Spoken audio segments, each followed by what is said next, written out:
আসসালামু আলাইকুম, কেমন আছেন সবাই? সবাইকে স্বাগত জানাই জারাস কিচেন অ্যান্ড ব্লগ চ্যানেলে। আর আজকের ব্লগটা শুরু করছি দুপুরবেলা থেকে।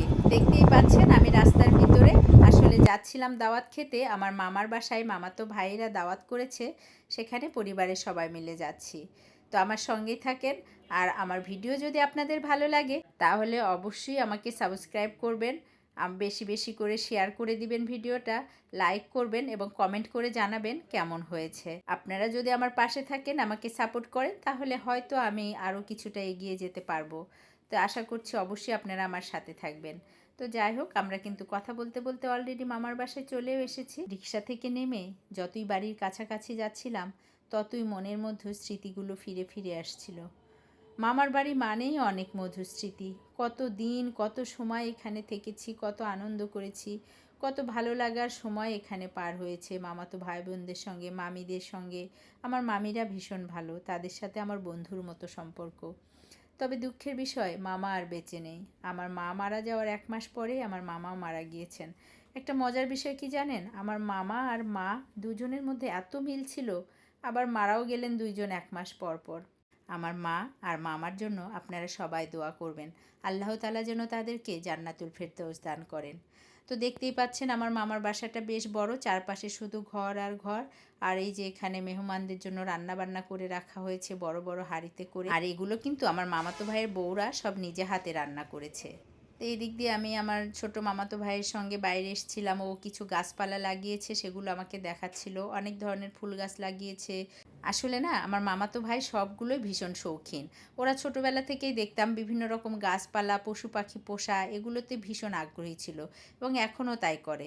ও নানা রকম গাছপালা লাগিয়েছে, ফুল ফলের। তারপরে তারা কিন্তু কবুতর পোষে, পাখি পোষে, ছাগল আছে, গরু আছে। তো এইদিকে সব কিছু ঘুরে ঘুরে দেখছিলাম। আর আমার ছোটো মামি এখানে লাউয়ের জাংলি দিয়েছে, আর সেখানে এসে দেখছিলাম একটা লাউকে জামা পরিয়ে রেখেছে। তো আমি বলছিলাম, কেন এমন করেছো?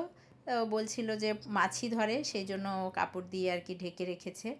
তো এই পাশে দেখছিলাম তাদের কলা বাগান, মানে এত রকম সবুজ গাছপালা, ভীষণ ভালো লাগছিল বাইকটা ঘুরতে।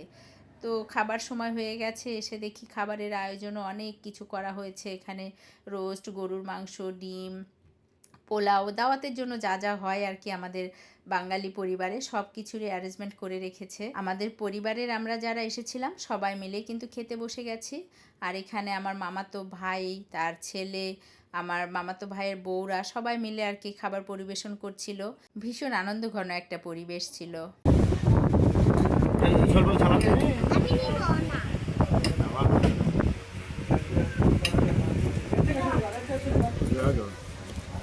থ্যাংক ইউ ভাইজান।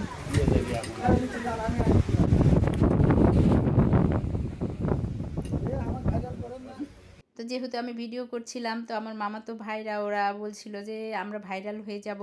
তো আমি ওদেরকে মানে এটা নিয়ে হাসাহাসি হচ্ছিল আর কি। আমি বলছিলাম যে আমি ভাইরাল হতে পারিনি, তোমাদেরকে কিভাবে করব।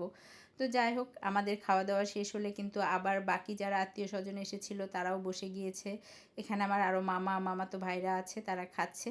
তো খাওয়া দাওয়া শেষে কিন্তু আমরা তড়িঘড়ি আবার চলে এসেছি বাসার দিকে। তো বাসায় এসে যে মোড়ে নেমে গিয়েছি। তো এই ছিল আমার আজকের ছোট্ট একটু ভিডিও। কেমন লাগলো জানাবেন। আল্লাহ হাফেজ।